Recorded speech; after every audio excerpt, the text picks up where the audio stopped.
Et salut à toi, bienvenue dans ce nouvel épisode du podcast Nourrir ta santé.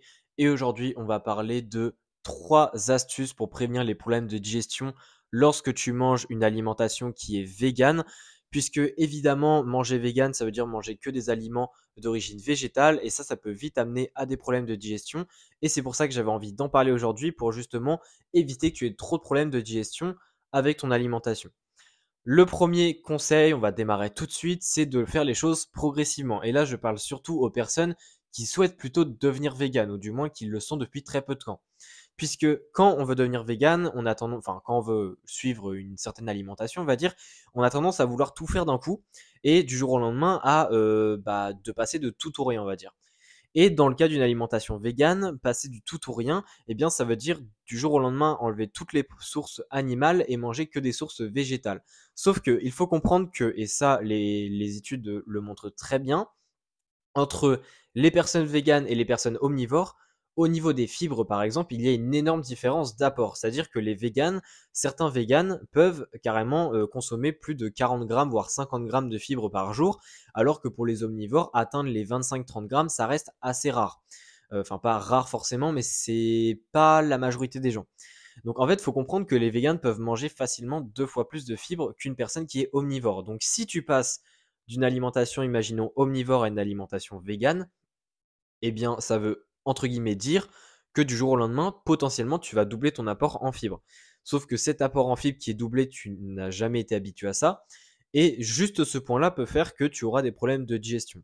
Donc ici, en fait, l'idée que je veux te transmettre, c'est de faire les choses graduellement. C'est-à-dire que si tu vas avoir une alimentation végane, eh bien peut-être réduis progressivement les sources animales en les remplaçant par des sources végétales, de façon à ce que sur au moins 1 ou 2 semaines, tu puisses progressivement augmenter ton apport en fibres notamment, ton apport en sources végétales plus globalement, et que donc ton système digestif puisse, on va dire, s'y habituer au lieu d'être choqué directement en un seul jour et que ça te cause des problèmes de digestion au lieu que ton système digestif s'y habitue. Alors, quand je dis système digestif, c'est aussi bien les organes en tant que tels, mais aussi c'est aussi tout ce qui est microbiote, puisque le microbiote, les bactéries du microbiote, c'est notamment elles qui, on va dire, consomment nos fibres pour justement se nourrir, etc.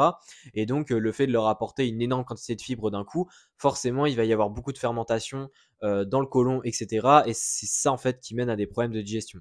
Donc, faire les choses progressivement, ça permettra que, on va dire, le microbiote ne soit pas choqué et il fasse les choses de manière progressive et ça évitera tout ce qui est ballonnement, diarrhée, constipation. Ça dépend évidemment de comment tu réagis à ça, mais il peut y avoir plein d'effets, on va dire. Donc ça, c'est la première chose que je voulais donner par rapport aux problèmes de digestion. Deuxième chose, c'est de diversifier l'assiette en fait, puisqu'il y a pas mal de personnes véganes qui ne sont généralement pas assez informées en nutrition, qui mettent très peu d'aliments en fait dans leur assiette, mais qui mettent d'assez grosses quantités. Et ça fait que puisque dans un même repas, il y a énormément d'un même aliment qui sera mangé, selon encore une fois le type de fibres qu'il y a dedans, mais aussi les molécules de façon générale dans l'aliment, également les macros, donc s'il y a beaucoup de glucides, beaucoup de lipides, beaucoup de protéines, peu importe, ça va faire en fait que sur un même repas, il y aura beaucoup trop d'apports d'une même molécule, d'une même famille, donc les fibres insolubles, les fibres solubles, peu importe. Et ça fera que il y aura, on va dire, pas forcément un excès, mais qu'il y aura un surdosage, entre guillemets, de ce composant en question dans un laps de temps qui est réduit, c'est-à-dire sur un seul repas, et ça peut mener à des problèmes de digestion. Donc ici, en fait, l'idée, c'est que dans ton repas, tu aies quand même une certaine diversification euh, des aliments, c'est-à-dire que si tu cuisines par exemple un petit peu de légumes secs qui sont généralement problématiques au niveau de la digestion, même s'ils sont très intéressants au niveau des nutriments, eh bien, tu peux par exemple ajouter un peu de céréales, tu peux ajouter un petit peu d'un certain légume qui est pelé si tu veux limiter les fibres par exemple. Voilà, tu peux ajouter pas mal de choses, tu peux ajouter un petit peu des graines, mais d'autres sources alimentaires pour éviter d'avoir une énorme dose d'un seul aliment qui peut potentiellement poser problème, comme par exemple les légumineuses qui sont généralement très riches en fibres insolubles qui peuvent être problématiques en assez grosse quantité, on va dire. Et pourtant, les légumineuses sont très intéressantes pour pas mal de nutriments comme les protéines, le fer, etc. Donc voilà, faut vraiment trouver le juste milieu. Et en plus de ça, le fait de diversifier ton assiette en dehors de l'aspect digestif, ça te permettra aussi d'apporter, on va dire, une plus grande panoplie de nutriments. Dans le cas, par exemple, des lentilles ou des haricots rouges, peu importe. Ça t'apportera des protéines, qui est généralement quelque chose que les véganes peuvent manquer s'ils manquent d'informations et aussi d'organisation dans leur alimentation. Il y a aussi le fer que ça peut apporter, alors que par exemple, si tu mets des légumes, ça apportera pas de fer. Par contre, si tu mets des lentilles ou des haricots rouges, ça en apportera. Si tu mets des céréales complètes, ça en apportera selon évidemment les céréales. Voilà, il faut jouer un petit peu avec ça, mais plus tu diversifies et plus il y aura de nutriments différents et donc plus le risque de carence sera aussi diminué de manière générale. Donc au final, c'est totalement gagnant de diversifier l'assiette. Il faut juste prendre l'habitude de le faire et surtout le tenir à long terme. C'est évidemment ça le plus important. Troisième conseil, et le dernier, c'est justement, j'aurais beaucoup parlé de légumineuses, mais c'est de bien préparer tes aliments et notamment tes légumineuses. Mais ça concerne aussi les légumes et également tout ce qui est céréales complètes. Pourquoi? Parce qu'en fait, la préparation en cuisine, ça peut diminuer la tendance d'un aliment à justement causer des problèmes de digestion. Si on parle par exemple des légumineuses, eh bien le fait de tremper tes légumineuses la veille de les cuisiner, eh bien ça permettra d'enlever, c'est-à-dire que ça sera des molécules en fait hydrosolubles qui peuvent poser problème. On les appelle parfois les antinutriments, qui peuvent poser problème à la digestion, eh bien, le fait de les mettre dans l'eau la veille, ça permettra à ces molécules-là de partir de l'aliment et de partir dans l'eau.